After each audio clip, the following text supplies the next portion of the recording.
So there was actually a moment right after, um, like the really bad stuff from the Epstein files came out, where I realized that a lot of my reaction was actually somewhat apathetic, and there's a reason for that. And I touched on this in my last video.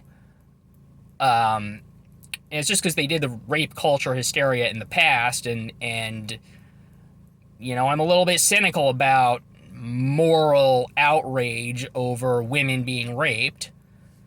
So there's a part of me that's just like, well, what are you gonna do? Um, and I would suspect that I'm not the only person feeling that. And part of that is, and this is not meant to advocate for any form of violence. I have a policy of not advocating for violence on this channel, because I don't want my content to be perpetuating that.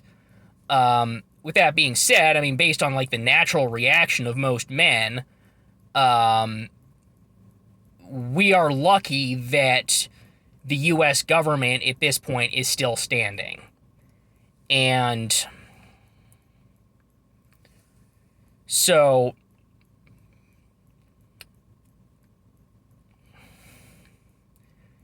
yeah, it's just like, it is not normal to see our country effectively penetrated by the spy network of a foreign country, one that we've spent $8 trillion fighting wars on behalf of, ruined our fiscal standing, um, destroyed our civil liberties to protect ourselves from Muslim terrorists, and they're coming into our country, raping children, and we're not. And again, I'm not saying we should do this, but rioting in the streets, uh, that's not normal. That's a reaction to trauma. And and I don't support gynocentrism. I don't think that there's any special obligation for men to, jump up on a white horse and ride into battle to defend women.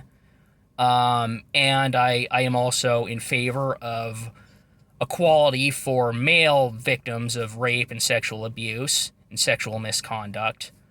Um, but I'm just saying, on a purely descriptive level, this is not normal. This is a response to trauma.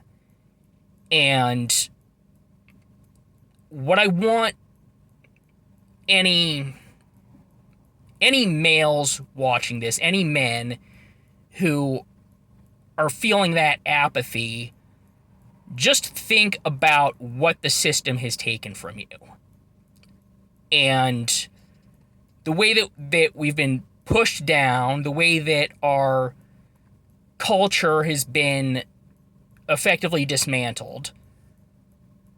And that is the product of political extremism working hand in hand with, I would say, some support from academia and also some wealthy interests.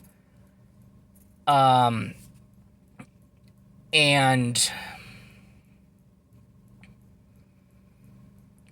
the political extremism is a product of a two-party system which basically stays in power by allowing the dumbest people in the country to dominate the conversation.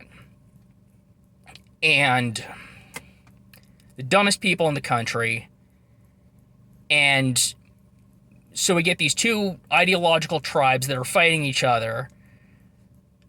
They're both acting as foot soldiers for the party elites, and all the politicians are being bought off by corporations and countries like Israel.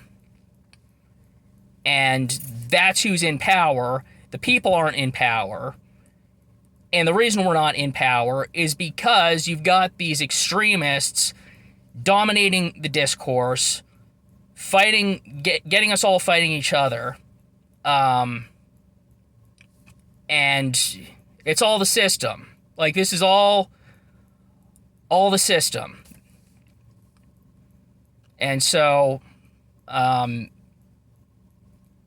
hope that this video has laid out some concept of what the causes of this sort of apathy are, so we can at least understand what it is that we're feeling and what's the more natural response that's behind that.